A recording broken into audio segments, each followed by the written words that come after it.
శుభమస్తు కార్యక్రమంలో అదృష్ట జాతకం అంశానికి స్వాగతం.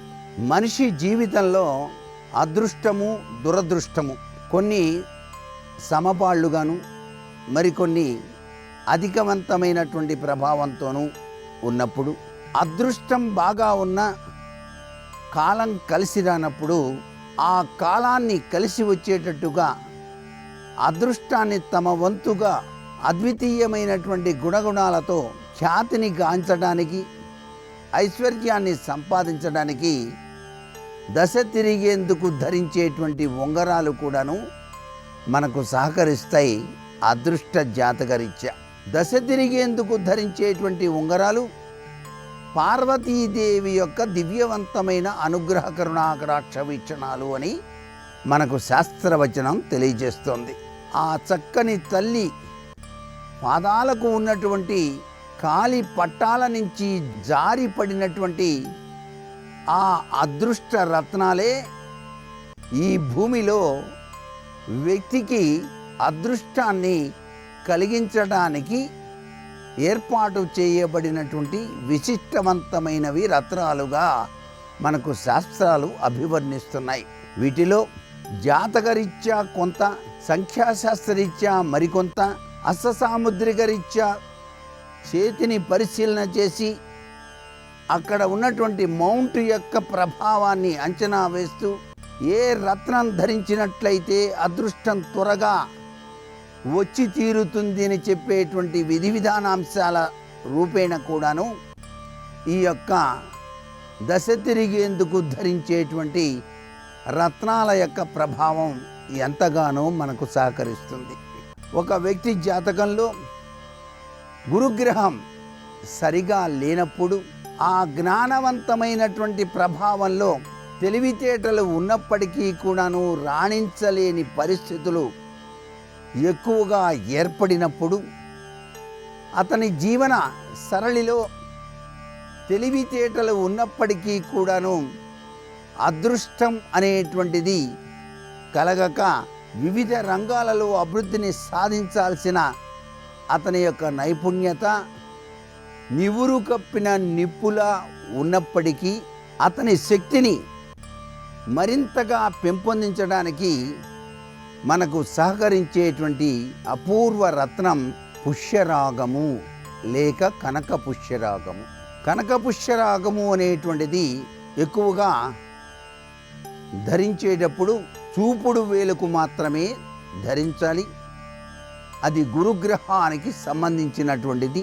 1వ తేదీ పుట్టినటువంటి వారు దీన్ని అత్యధికంగా ధరించినట్లయితే గురుగ్రహరీత్యా సంభవించేటువంటి ప్రభావాలు మరింతగా అభివృద్ధిని సాధించడానికి సహకరిస్తుంది ఈ యొక్క రత్నం. గురుగ్రహ ప్రభావతత్వంలో విరాజిలింపజేసేటువంటి ఈ యొక్క రత్నం పుష్యరాగంగా, కనక పుష్యరాగంగా ఉంటుంది. పసుపు వన్య కలిగినటువంటి రత్నరాజం.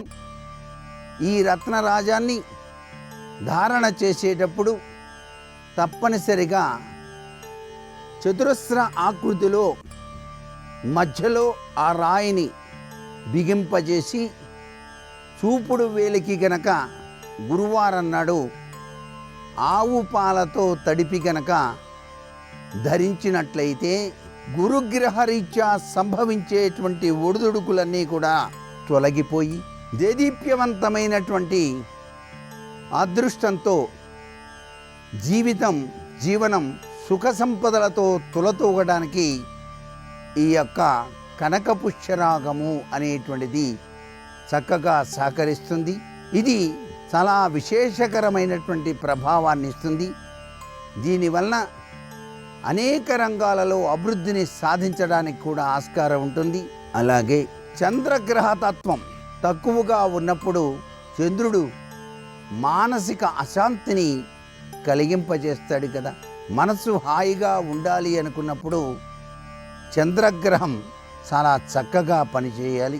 ఏ వ్యక్తి జీవితంలో అయినా సరే ఈ చంద్ర మౌంట్ అణగారిపోయి ఉన్నప్పుడు అష్టసాముద్రిక రీత్యా వాళ్ళు తప్పనిసరిగా ధరించవలసినటువంటి అదృష్ట తత్వాన్ని ప్రసాదించి మానసిక శాంతిని ప్రసాదించే అదృష్ట రత్నం జాతి ముత్యము లేక చంద్రకాంతమణి.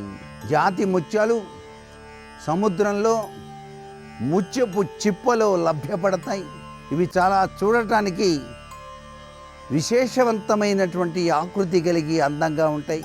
ఈ ముత్యాలను స్త్రీలు ఆభరణాలుగా కూడాను ధరిస్తూ ఉంటారు. ఇక్కడ చంద్రతత్వానికి సంబంధించి ముత్యం శతవిధాలా కూడా మానవ జీవితానికి చక్కగా పనిచేస్తుంది. ముత్యాన్ని ధరించేటప్పుడు సోమవారం చంద్రుడు అధిపతిగా ఉంటాడు కాబట్టి చంద్రశేఖరాష్టకం చదువుకొని ఆ ముత్యాన్ని పాలలో తడిపి చిటికెన వేలుకు మాత్రం ధరించాలి.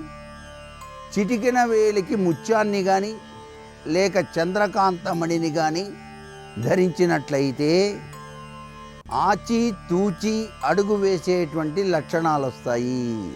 తాను చేసేది మంచిదా కాదా అనే ఆలోచనలు వస్తాయి. అంతేకాకుండా మనసు ఎప్పుడూ కూడాను ఆవేశపడకుండా ప్రశాంతవంతమైనటువంటి స్థితిగతుల్ని సాధించడానికి ఆస్కారం ఉంటుంది. అందుకనే ఈ యొక్క ముత్యపు చిప్పలో ఉండేటువంటి ముత్యాన్ని మహారాజులు దేశం కూడాను పూర్వకాలం నుంచి కూడాను తమ కిరీటాల్లో కూడాను ధరించారు అనేటువంటి విశిష్టవంతమైన సంప్రదాయం మనకుంది. అందుకనే మానసిక శాంతి ఉన్నప్పుడే మనిషి అనేక రంగాలలో అభివృద్ధిని సాధిస్తాడు కదా. మనస్సును నిలకడ చేసుకొని జీవిత సత్యాన్ని గ్రహించడం అనేటువంటిది మానవ జీవితంలోని ప్రథమాంశం కాబట్టి ఈ ముత్యం అంత గొప్పగా పనిచేస్తుంది. అలాగే మానసిక అశాంతికి గురయ్యేటువంటి వాళ్ళు కూడాను ముత్యాల హారాన్ని ముత్యపు ఉంగరాన్ని కూడాను తమ చిటికెన వేలుకు ధరించాలి అంటోంది శాస్త్రం. మరికొన్ని ముఖ్య విషయాలు రేపటి శుభమస్తు కార్యక్రమంలోని అదృష్ట జాతకం అంశంలో తెలుసుకుందామా? మరి సర్వే జనా సుఖినో భవంతు.